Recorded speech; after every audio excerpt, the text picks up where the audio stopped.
আজকে একটা ঘটনা আপনাদের সাথে শেয়ার করব, যেটা সত্যি মন খারাপ করার মতো।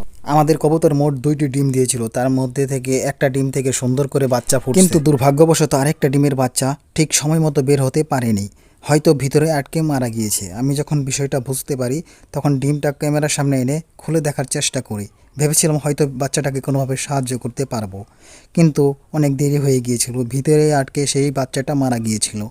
এখন এই ছোট্ট একটা প্রাণ পৃথিবীতে আসার আগেই চলে গেল, শুধুমাত্র একটি ভুলের কারণে। যারা এখনও আমার চ্যানেলটা সাবস্ক্রাইব করনি, একটা সাবস্ক্রাইব আর একটা লাইক করে দিও।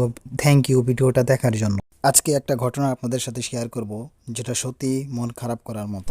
আমাদের কবুতর মোট 2টি ডিম দিয়েছিল, তার মধ্যে থেকে একটা ডিম থেকে সুন্দর করে বাচ্চা ফুটছে, কিন্তু দুর্ভাগ্যবশত আরেকটা ডিমের বাচ্চা ঠিক সময় মতো বের হতে পারেনি, হয়তো ভিতরে আটকে মারা গিয়েছে। আমি যখন বিষয়টা বুঝতে পারি তখন ডিমটা ক্যামেরার সামনে এনে খুলে দেখার চেষ্টা করি। ভেবেছিলাম হয়তো বাচ্চাটাকে কোনোভাবে সাহায্য করতে পারবো, কিন্তু অনেক দেরি হয়ে গিয়েছিল, ভিতরে আটকে সেই বাচ্চাটা মারা গিয়েছিল।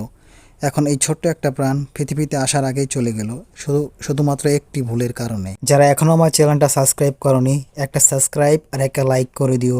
থ্যাংক ইউ ভিডিওটা দেখার জন্য।